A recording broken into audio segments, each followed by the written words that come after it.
শরীফ ভাই, আপনিও কি এরকম মনে করেন কিনা যে আসলে জামাতের যে উত্থান সেটা অর্গানিক, নাকি সম্প্রতি যে ওয়াশিংটন পোস্ট যদি বলেন, আল জাজিরা রিপোর্ট বলেন, তো এখানে অনেকেই অভিযোগ করছে যে পেছনের যে শক্তি যারা আছেন এবং বিদেশি শক্তি যারা আছেন তাদের একটা ভূমিকা বড় ধরনের আছে এখানে, সেজন্যই জামাতকে এভাবে দেখানো হচ্ছে। আসলে আমি একই কথা বলছি, ভূমিকাটা আসলে এটা কি অর্গানিক নাকি অন্য কারো ভূমিকা এই পর্যায়ে জামাত ইসলাম? ধন্যবাদ। আপনি প্রথমে সিলেটের প্রসঙ্গটি এনেছেন, নির্বাচন। সিলেটের নির্বাচনে আমার এখনো মনে আছে বেশ অস্বাভাবিক কতগুলো ঘটনা ঘটেছিল। তখন পর্যন্ত 4 দলীয় জোট ভাঙেনি। 4 দলীয় জোট তখন পর্যন্ত সেটি রাজনৈতিকভাবে সক্রিয় না থাকলে সংযোগটা ছিল, এবং সম্ভবত জামাতের পক্ষ থেকে আকস্মিকভাবে প্রার্থী ঘোষণা করা,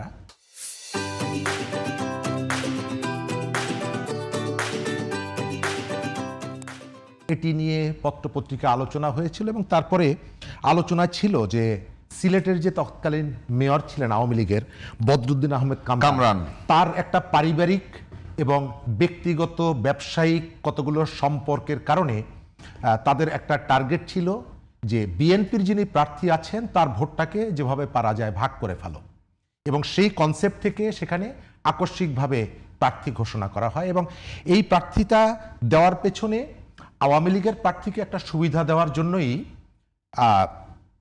জামাতের পক্ষ থেকে সেখানে প্রার্থী ঘোষণা করা হয়েছিল। সেই সময় একটা আলোচনা আছে।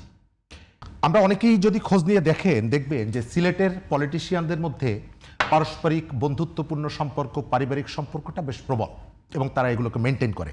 বিভিন্ন জন বিভিন্ন রাজনীতি করে, কিন্তু তাদের মধ্যে সম্পর্ক আছে। জামাতের তাদের যে সাম্প্রতিক সময়ে তাদের উত্থানের যে প্রসঙ্গটি বলছেন, আমি এটিকে এক কথায় বলবো, আপনি যদি কাজ করেন কাজের ফল আপনি পাবেন। কিন্তু জামাত কাজ করেছে, জামাত টার্গেট করেছে যে আমাকে ক্ষমতায় যেতে হবে।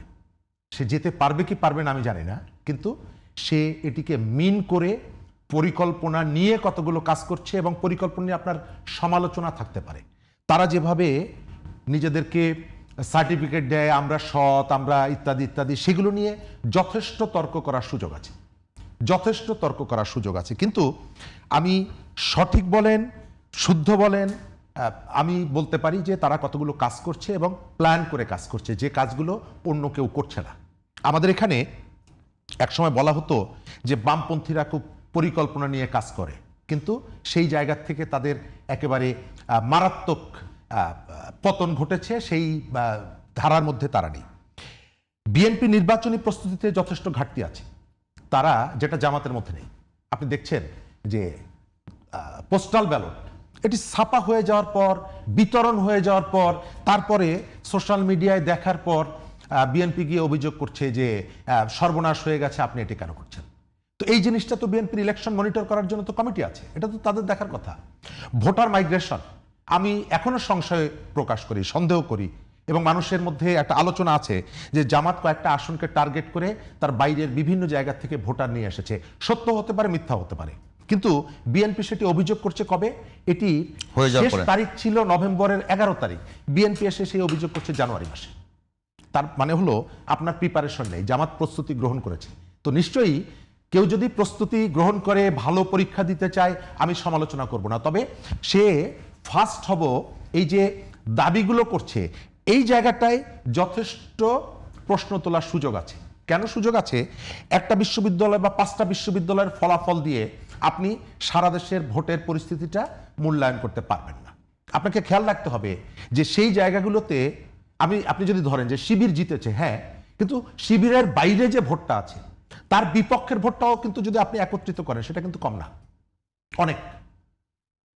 সেখানে ভিপি যিনি জিতেছেন 5000 ডিফারেন্স, কিন্তু জিএস এর যিনি জিতেছেন, অন্যান্য যে প্রার্থী যারা আছেন তাদের যদি আপনি ভোটটা কাউন্ট করেন, তাদের ভোটটাও কিন্তু, অর্থাৎ আপনি এর বিরুদ্ধে CDEF তারা আলাদা হয়ে যে নির্বাচনটা করেছে, তাদের সংখ্যাটা কিন্তু কম। দ্বিতীয়ত, এই গণঅভ্যুত্থানে আপনি সবথেকে চ্যাম্পিয়ন ছিল এনসিপি, বা যারা এনসিপি গঠন করেছে তাদের ছাত্র সংগঠনকে আপনি দেখেন, তারা কিন্তু একেবারে নিশ্চিহ্ন হয়ে গেছে, তাদের ওই সমর্থনটা নাই। সুতরাং আমাদের এখানে এসে আমরা বলি যে আমরা যেহেতু একসঙ্গে এসেছি, সুতরাং সারা দেশের তরুণরা আমাদের সঙ্গে আসবে, জাতীয়তাবাদী ছাত্রদল তার নেতাদের কারো কারো বয়স নিয়ে আমরা দেখি মাঝে মধ্যে ট্রল করা, কিন্তু এটা কি আমি অস্বীকার করব যে ছাত্রদলের একটা উপজেলায় যে কর্মী আছে অনেক রাজনৈতিক দলের সারা দেশে সেই সংখ্যক কর্মী নেই? তরুণরা কেবলমাত্র আমার সাথে আছে, অন্য কারোর সঙ্গে নেই? এটি কি আমি বলবো? না। আমরা এই সময়কালে এই যে আর্থিক সততার অনেক প্রশ্ন তুলছি, শিক্ষার্থীদেরকে আমি চাকরি দেবো ইত্যাদি ইত্যাদি। গত কয়েকদিন আগে আমাদের এখানে সততার দুই ধরনের ব্যাখ্যা আছে। একটা হলো আমি নীতিগতভাবে সৎ, আমি একজনকে চুরি করতে দেখলাম, আমি চোরকে চিনি কিন্তু কাউকে বললাম না, আমি সৎ, কিন্তু আমি নীতিগতভাবে সৎ না। আপনি যদি বিএনপির দুর্নীতির যে তথ্যগুলো আপনার কাছে জানা থাকে, আপনার উচিত ছিল জাতিকে জানানো যে এই দলটার সাথে আমরা ছিলাম, তারা এই ক্ষেত্রে দুর্নীতি করেছে। আপনি যখন নির্বাচনে আপনার প্রতিদ্বন্দ্বী হয়ে এসেছে তখনই আপনি বলছেন যে বিএনপির অনেক একই সমস্যা দুই দলের মধ্যে দেখছি। বিএনপির অনেক দুর্নীতি, মানে বিএনপি বলছে রাজাকার কিংবা একাত্তরের যে ভূমিকা, আর জামাত বলতেছে দুর্নীতি। ওই একই সমস্যা। মানে সমস্যা। ওই দুইজন যখন একসঙ্গে ছিল তখন কেউ কোনো সমস্যা ছিল না। দুর্নীতিবাদও ছিল না, রাজাকারও ছিল তার না। অর্থ হচ্ছে যে আপনি যখন আপনার এই যে কথা, এই যে বক্তব্যগুলো, এইটা টাইম টু টাইম আপনি আপনার প্রতিপক্ষ যখন যাকে পাবেন, যাকে মনে করবেন যে এ হচ্ছে আমার প্রতিপক্ষ, বামপন্থীরা আমার জন্য চ্যালেঞ্জ হয়ে উঠেছে, আপনি সঙ্গে সঙ্গে বলে দিচ্ছেন ওরা হচ্ছে ধর্ম মানে না, ওরা নাস্তিক। হচ্ছে নাস্তিক, ওদেরকে ভোট দিবেন না। বিএনপির সাথে এতদিন আপনি জোট করেছেন, ইউনিটি করেছেন, সরকার চালিয়েছেন, এবং কোথাও কোথাও বিএনপির কাছ থেকে ওই যে ভাগাভাগির কারণে এমপিওর আসনও নিয়েছেন, তখন কিন্তু বলেননি। এখন এসে বলছেন বিএনপি দুর্নীতিবাজ, আবার বলছেন বিএনপির বাড়িতে গিয়ে যে নতুন করে সরকার যখন গঠিত হবে তখন কিন্তু আমরা একসাথে এ করব। তো এই যে জায়গাগুলো সুবিধাবাদিতা, চট্টগ্রাম বিশ্ববিদ্যালয়ে গত মাসে যে নিয়োগ হয়েছে, এটা কি সততার কোনো প্রমাণ? প্রভিসি তার মেয়েকে রাজনৈতিক পরিচয় দিয়ে যেভাবে নিয়োগ দিয়েছে, এটা কি আমরা চেয়েছিলাম? আপনার যেখানে ক্ষমতা আছে আপনি সেই ক্ষমতা প্রয়োগ করছেন, এবং ক্ষমতা প্রয়োগ করে এসে বলছেন আমি দেখছেন কতটা সৎ। হ্যাঁ, শুধুমাত্র টাকা নিয়ে নিয়োগ দিলেই সৎ হয় না, বিনা পয়সায় নিয়োগ দিলেই সৎ হয় না। রাজনৈতিকভাবে আপনি অসংখ্য শিক্ষার্থীকে বঞ্চিত করে কেবলমাত্র আপনার সংগঠন করে সেই কারণে আপনি নিয়োগ দিবেন, বলবেন যে এখানে আর্থিক কোনো লেনদেন হয়নি। হ্যাঁ, আর্থিক লেনদেন হয়নি, কিন্তু নৈতিকতার জায়গা থেকে এটা কি সততা? কেবল আপনার মতাদর্শকে যে ওন করে। এবং তারপরে কি করলেন? কাগজপত্র ফেলে আপনি চীনে চলে গেলেন যখন দুর্নীতি দমন কমিশন সেখানে গেল অনুসন্ধান করার জন্য। সুতরাং আমি যেটা মনে করি যে আমাদের রাজনীতিতে স্বচ্ছতা আসেনি। স্বচ্ছতার যে আলোচনাগুলো এজেন্ডাভুক্ত আলোচনা হচ্ছে, এগুলোকে আমরা আমাদের প্রয়োজন মতো ব্যবহার করছি। আমি শেষ করে দেবো এই জায়গাটায়। গত কয়েকদিন আগে আপনি দেখেছেন আমি যে চিন্তার জায়গার অসততার কথা বলছি, চিন্তার অসততার কথা বলছি, যে কয়েকদিন আগে পত্রিকায় এসেছে ডাকসুর ভিপি বলেছেন যে ওসমান হাদির হত্যাকারীদের একটি অংশ সরকারের মধ্যে আছে। শুনেছেন? নিশ্চয়ই শুনেছেন।